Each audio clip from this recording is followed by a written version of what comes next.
В прямом эфире телеканал Якутия-24. Вы смотрите итоги дня. С вами Влад Давыдов. Добрый вечер. Смотрите сегодня. Чужой беды не бывает. Пострадавшим от паводка в Амгинском районе помогают власти республики и простой народ. Какова там ситуация на сегодня? Скрытая угроза. Из-за непредсказуемости паводкового периода в этом году все прибрежные населенные пункты на чеку. Одна из них – Тулагина-Кильдямсы. Готов ли пригородный поселок? На страже здоровья народа. Завтра Международный день медицинской сестры. О буднях преданных профессии людей. Сюжет из Алдана. Чисто там, где не мусорят. В Нерингре продолжается трехмесячник по саночистке. Предприятиям поручено убирать закрепленные территории. Справляются ли с задачей? Местные власти провели рейд. 7 нарушителей. За 1 час в Якутске стартовала акция «Внимание, дети». Инспекторы ГИБДД провели проверки. Уже есть штрафы.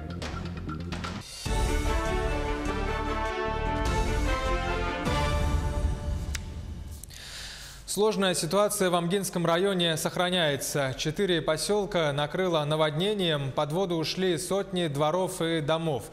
На помощь пострадавшим от стихии брошены все силы республики. Приоритет – снабжение поселков лекарствами, питьевой водой, продуктами питания, восстановление электричества. Какова в целом ситуация на сегодня, рассказывает Ольга Лысак.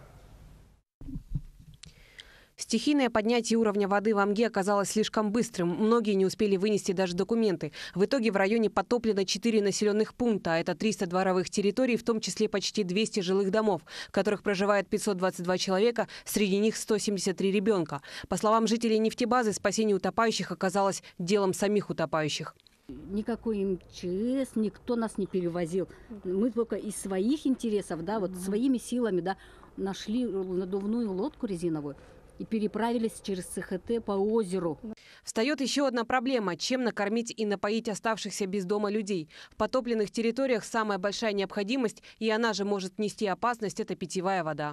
В таких случаях возможны случаи, например, да, потому что вода со свалки, туалетные вот эти воды, оно все смешалось в одно целое. И будут люди, которые вот просто по незнанию будут применять эту воду.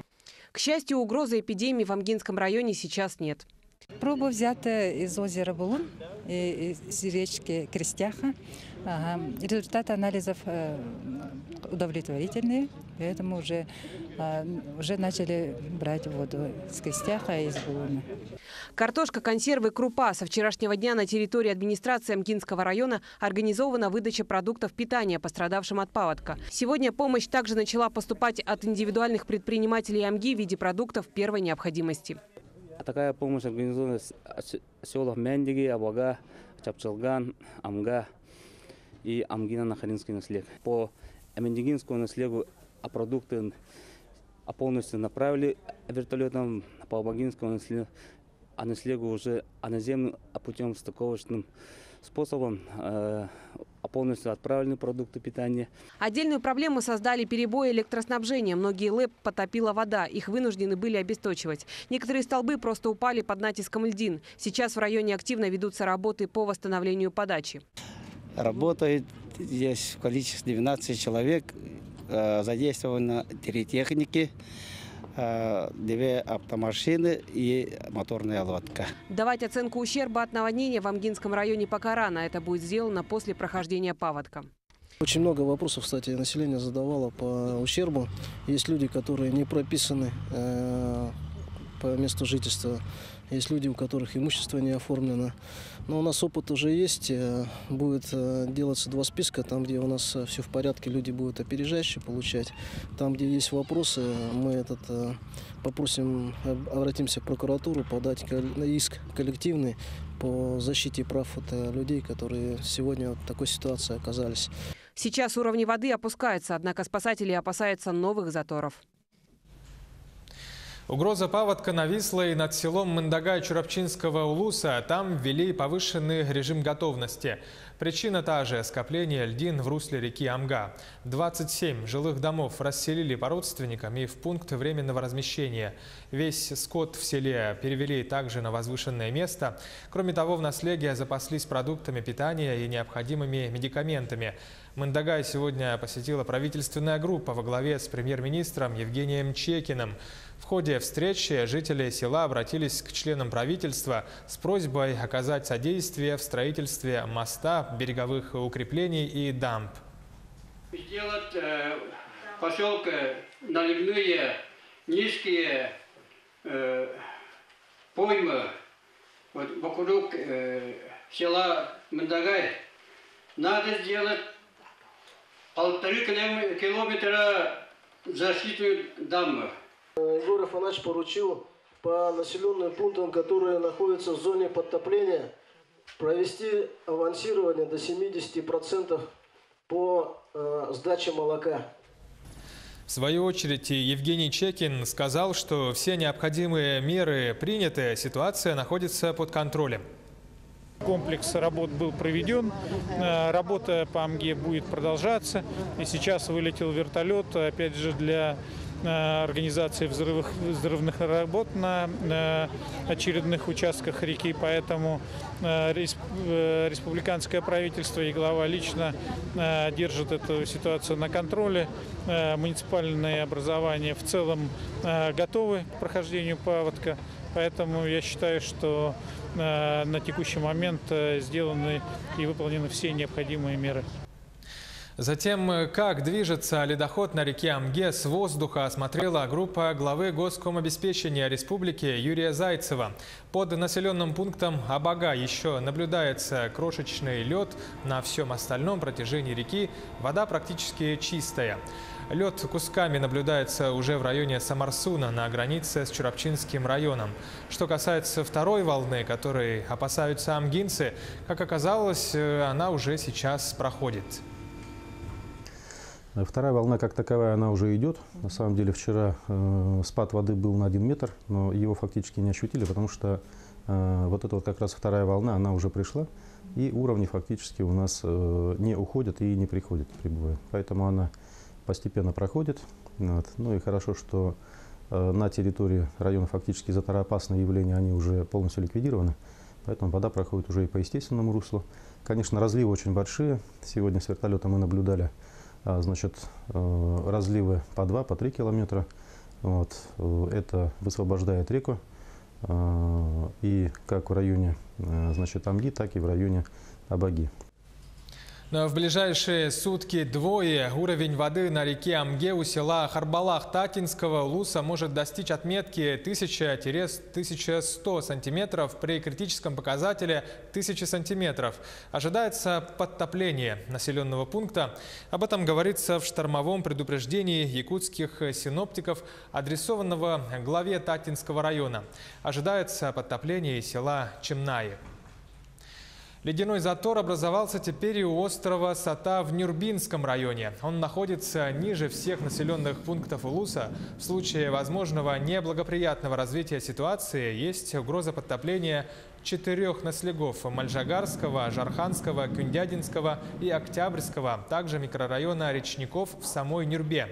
Опасности в данный момент нет. Уровень воды пока не дотягивает до критической отметки, которая под Нюрбой составляет 980 сантиметров. Ну а на реке Марха этот показатель 1200. Распоряжением главы района, тем не менее, создали оперативный штаб. Сообщается, что ситуацию держат под контролем. Облет сделали до местности Сата-Рыта. На перекате Белая гора острова Даббе-Рыта и Джагала-Рыта начинается образоваться заторы. Вниз по течению от 485 километра до 468 километра образовался сплошной лед. Сейчас уровень воды достигает 805 сантиметров, при критических нормах 980. А в селе Санехтах Алекминского района сегодня паводковая обстановка нормализовалась. Уровень воды спал ниже критического, сообщили в едино-диспетчерской службе района.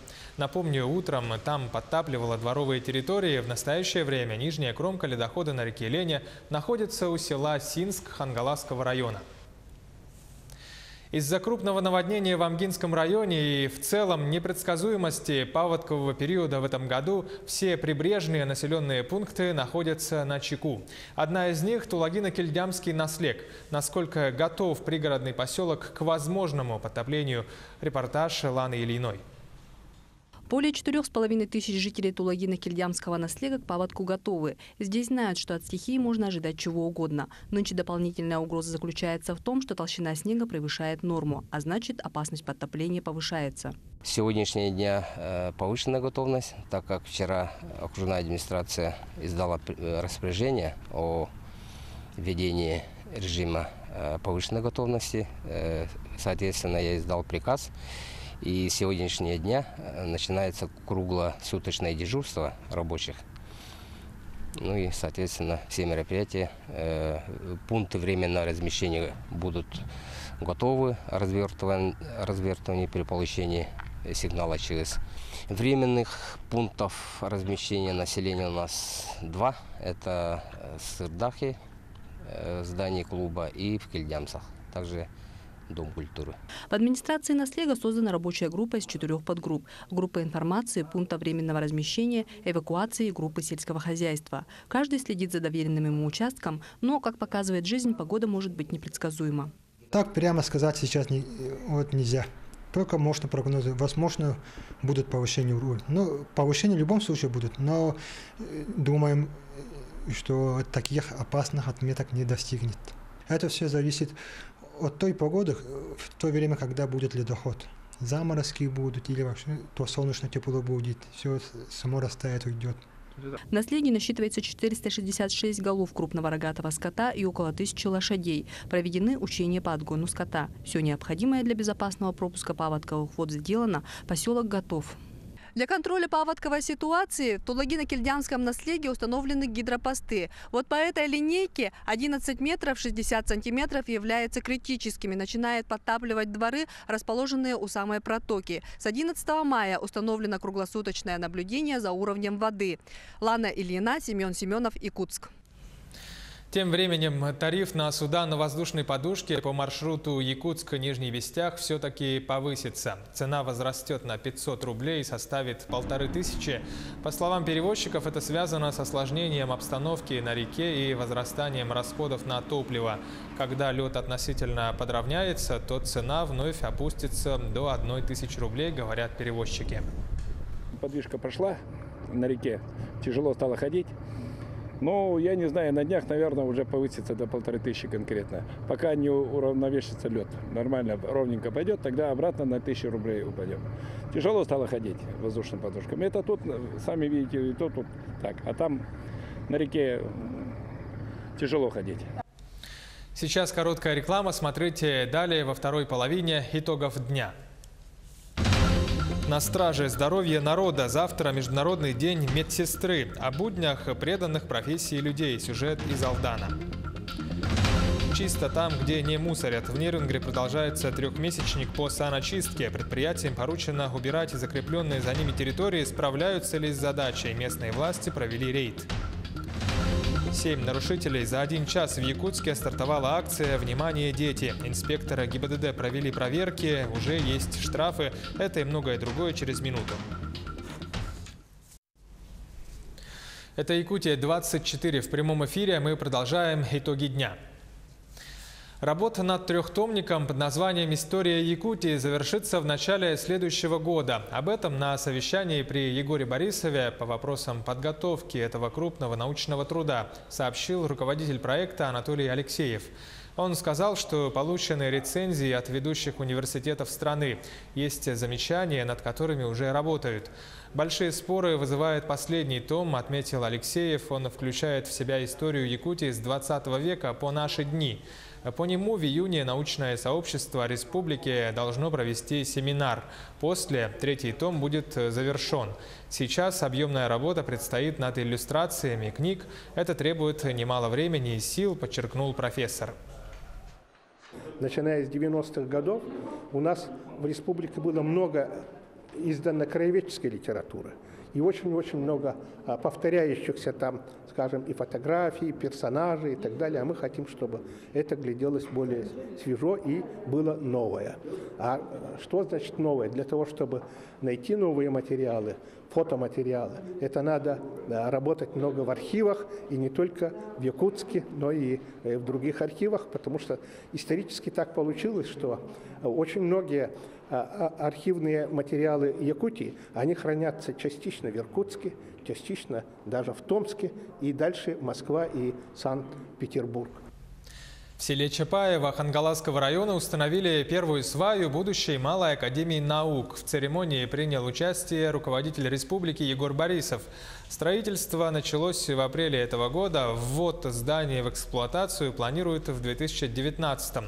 Объект будет трехэтажным. В корпусе будут одновременно учиться 150 одаренных и талантливых детей со всей республики.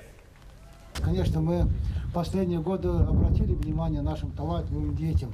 Дети, которые в разных уголках республики проявляют себя, и их надо поддержать. И мы должны искать талантливых людей, молодых людей, чтобы все-таки, если мы хотим в Якутии создать условия развития цифровой экономики, прорыва экономического, то мы без кадров решать это не можем. Значит, надо сказать, что Малая академия наук была создана указом главы республики Егора Афанасьевича Борисова в 2015 году на базе физико-математического форума «Ленский край», который существует с 1999 года и давно известна в республике и за пределами ее, как такой образовательный бренд нашей республики, где занимаются одаренные и талантливые дети со всей нашей республики. В год у нас занимается порядка 5000 детей, и мы надеемся, что строительство нового учебного лабораторного корпуса даст еще больше возможностей всем талантливым детям нашей республики получать современное образование. В Якутске стартовал первый этап акции «Внимание, дети». Сегодня инспекторы ГИБДД провели профилактический рейд в пригороде. Утром остановили первых нарушителей, есть штрафы. Сюжет с Аргаланы Федоровой. 8:30 утра. Родители везут детей в школу и детский сад. Максим Эверстов живет рядом с детским садом, поэтому решил проехаться без удерживающего устройства. Нарушитель получил штраф. Когда в город едем, постоянно садим ребенка в кресло, а здесь внутри поселка решили как-то проехать. И тут как раз стоят сотрудники ГАИ. Вот у меня выштрафовали на 3000 рублей. Сказали, что если оплатить в течение 20 дней, то это будет 50%, 1500. Будем платить, что делать. В следующий раз уже будем знать. С 12 июля прошлого года изменились правила перевозки детей. Детям до 7 лет нужны автокресла и бустеры. А детям от 7 до 11 лет достаточно лишь удерживающих устройств на заднем сидении автомобиля в соответствии с ростом и весом ребенка. Но некоторые водители нарушают эти правила. Да, я буду хорошо пристегивать детей. Правильно, да? Правильно. И так они пристегнуты. Пристегнуты — это хорошо, но правильно пристегнуть детей еще лучше будет. Да, хорошо. Поэтому, согласно правилам дорожного движения, почитайте еще раз пункт 22.9. За 1 час 7 нарушителей, которые игнорируют использование детских удерживающих устройств. А есть и такие, кто неправильно их использует или сами не пристегиваются ремнем безопасности. Согласно статистике детского дорожно-транспортного травматизма, 3 ДТП из 10 происходят из-за нарушений при перевозке детей. Вот родители, которые есть, перевозят детей на коленях.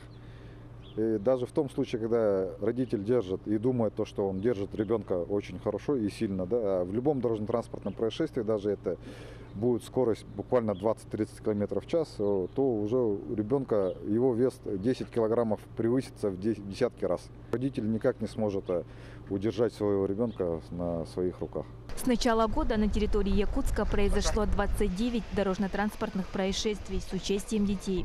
В 24 случаях усматривается вина водителей, а дети же виноваты всего лишь в 5 случаях. Причем все 5 – это переход проезжей части в неустановленном месте. Дорожные инспекторы каждый день будут проводить рейды рядом с дошкольными и образовательными учреждениями. Акция продлится до 10 июня. Саргалана Федорова, Павел Пахомов, Якутск. В Ленске в течение нескольких дней работала съемочная группа нашего телеканала. Цель командировки – сбор материала о ледоходе в акватории города и наводнении 2001 года. Качественное видео и звуковое сопровождение, интересные интервью очевидцев того страшного природного явления – все это станет основой документального фильма, который откроет цикл подобных репортажей на Якутии-24. Мы хотим показать отношение ленчан о том, что жители Ленска, они все равно продолжают жить, о том, что жизнь продолжается. То есть это, по сути, как ледоход. То есть пока лед стоит, а потом же он трескается, вода начинает идти, и в конечном счете река очищается от льда, она становится чистой. И то есть мы хотим показать вот эту цикличность. Река, вот Лена, она как главная героиня фильма, но она не злодейка. Потому что все герои, с кем мы общались, все местные жители, они говорят о большой любви к реке. В Нерюнгри продолжается трехмесячник по санитарной очистке города. 114 местным предприятиям и организациям поручили еженедельную уборку закрепленных за ними территорий. Справляются ли с задачей? Это проверили городские власти в ходе очередного рейда, рассказывает Александра Цивикова. Трехмесячник по проведению санитарной очистки территории города от зимних накоплений и твердых бытовых отходов начался активно. И в преддверии майских праздников центр города был очищен полностью. Тем не менее, и другие территории города требуют не меньшего ухода и внимания. По окончанию второго рейда можно сделать вывод, что половина из опоздавших все же приступили к выполнению санитарных работ и привели в порядок прилегающую к ним территорию. Жители города – это сотрудники предприятий, в первую очередь, наших самых крупных организаций, учреждений, действительно, скажем так, с энтузиазмом выходят и убираются. Тем не менее, есть у нас места, где еще грязи много. Есть у нас территории, на которых еще не приступали к уборке. Информацию о правилах благоустройства и озеленения, санитарно-противоэпидемиологической безопасности получили и подписали все организации. Тем не менее, мусора на их территориях не убавилось, а скорее наоборот. Оказалось, возле овощного павильона и новостроек по улице Черопчинской о чистоте и уборке еще не позаботились. Аналогичная ситуация возле торгового центра «Ермак» по проспекту Геологов. Управляющая компания,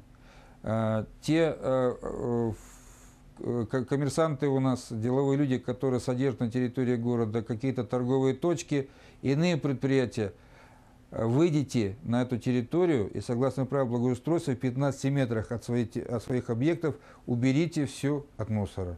Если к третьему рейду ситуация не изменится, будут приняты административные меры. Надеемся, что нерюнгринцы не останутся в стороне и общими усилиями наведут в городе чистоту и порядок. Александра Цыбикова, Аял Амосов, Нерюнгри. Завтра Международный день медицинской сестры. В Алданском районе на страже здоровья населения стоят сотни медсестер. О буднях преданных профессии людей в сюжете Татьяны Вахниной. Без их профессиональных навыков и милосердия лечебный процесс немыслим. Медсестра снимет приступ боли, облегчит страдания и будет сопровождать пациента к выздоровлению, ежедневно и ежечасно контролируя его состояние. В больницах и поликлиниках Алданского района на страже жизни и здоровья земляков стоят несколько сотен медсестер. По стационарам 250 примерно человек работает, амбулаторно-поликлиническая служба – это где-то 317 человек. Марина Лобач – перевязочная медсестра хирургического отделения. Много лет назад, задумываясь о выборе профессии, медицину всерьез не воспринимала. Но мама все же убедила ее поступать в медучилище. Как показала жизнь, мама была права. Что это женская профессия, что это мне подойдет. Видать, она меня лучше знала, чем я себя в тот момент осознавала. Обработки, накладывание повязок и бинтование Марина Иннокентьевна делает пациентам как хирургии, так и терапии и инфекции. В месяц выходит порядка 400 перевязок. В год их насчитывается около 5000. А больнице Марина Иннокентьевна отдала 37 лет. Простых перевязок, говорит медсестра, не бывает, а вот сложные порой встречаются. Но для меня самое сложное – это работа с детьми, потому что они маленькие, мне их очень жалко. Вот. Для меня это очень сложно. Артракомплекс, аппараты УЗИ и ЭКГ, зонды, катетеры. В кабинете, где хранятся инструменты и оборудование, Валентина Ткач ориентируется легко и свободно. Валентина Николаевна – медицинская сестра операционного блока. Больнице отдала 34 года. Опыта хватает, однако работа в медицине предполагает постоянное развитие и повышение знаний. Освоить при желании можно все, говорит Валентина Николаевна. Однако медсестрой нужно родиться. Некоторые больные спрашивают, сколько будет длиться сама операция. Но обычно в таких моментах я отвечаю, что не важно, сколько она должна быть длиться, а важен результат операции. Какая она медицинская сестра? Она милосердна и добра, способна сопереживать чужой боли и готова в любое время прийти на помощь, поскольку понимает, что самое ценное – это жизнь и здоровье. Татьяна Вахнина, Сергей Шипачев, Алдан. Наши деды в рядах бессмертного полка, не гаснет памяти свеча. Межнациональный фестиваль под таким названием состоялся в Доме дружбы имени Кулаковского в столице. Участие приняли 5 семей разных национальностей – якуты, русские, корейцы, буряты и представители казачьей общины. Они рассказали о своих дедах-фронтовиках, тружениках тыла, узниках лагерей, жителях оккупированных деревень и городов в годы войны. Он был трудолюбивый. Он был справедливый, он был добрый. Мы хотим в дальнейшем, чтобы наши дети помнили о своем дедушке, получается, прадедушке. Свою хотим продолжить как поколение, да, чтобы наше оно помнилось всегда, никогда не забывалось. В Национальном художественном музее республики открыли выставку, посвященную 85-летию народной мастерицы Анны Волковой. Представлены народные мужские, женские, детские комплекты якутской национальной одежды, посуда из бересты, различные изделия. Комплекты одежды использовались на съемках научно-этнографических и художественных фильмов.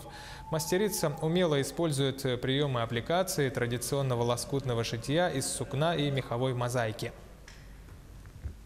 За период творческой работы с 1983 года Анна Алексеевна выставлены 4 персональные выставки. Работ у нее много, но на данный момент у нее работают, например, в городе, в Москве,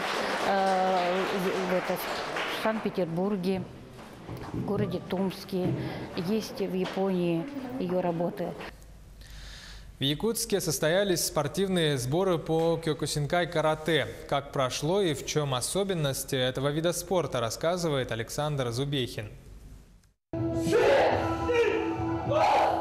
Карате кёкусинкай – один из самых зрелищных видов единоборств. Поединки проводятся в полный контакт без защитного снаряжения. Единственное ограничение – запрет ударов в голову руками. Как уверяет тренер, нарушителям грозит наказание. Мера наказания от предупреждения до дисквалификации, в зависимости от тяжести, от последствий, которые. Если человек намеренно ударил, это просто дисквалификация. Если случайно по касательной прошел, соответственно, в зависимости от того, что произошло. Учеников в школе тренируют в 3 основных формах – ката, кумите, тамисивари. Ката – это формальные технические комплексы, в которых закодирована информация о боевых приемах, отработка базовой техники в перемещениях, которые имитируют бой с несколькими противниками. Опытный ученик может освоить дисциплину тамисивари. Она позволяет разбить твердые предметы.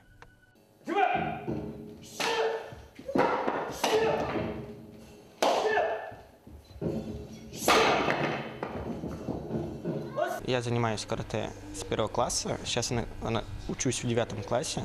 Через 3 года тренировок на одном показательном выступлении мне сказали: ломай доски. Я сказал: хорошо. И так получилось, что сломал все доски, и все окей. В рамках открытия прошли показательные выступления учеников школы карате молодежно-культурно-оздоровительного центра «Сатари». Ученики показали элементы разминки на основе базовой техники, учебные комбинации и простейшие формы дисциплины ката. Здесь даже начинающие спортсмены знают, зачем все это нужно. Чтобы защищать мою семью от нападений Кто-то может и маму. Я же все равно защитю свою семью. Потому что я хочу, чтобы мы жили долго. 19 мая состоится чемпионат и первенство России по кёкюсинкай карате. Команда из Якутска также планирует участвовать. Задача этих сборов – проверить подготовку спортсменов, улучшить ее и сделать выступления нашей команды более результативными. Александр Зубехин, Семен Семенов, Якутск. Таковы итоги дня. Смотрите Якутию 24 и будьте в курсе. До встречи.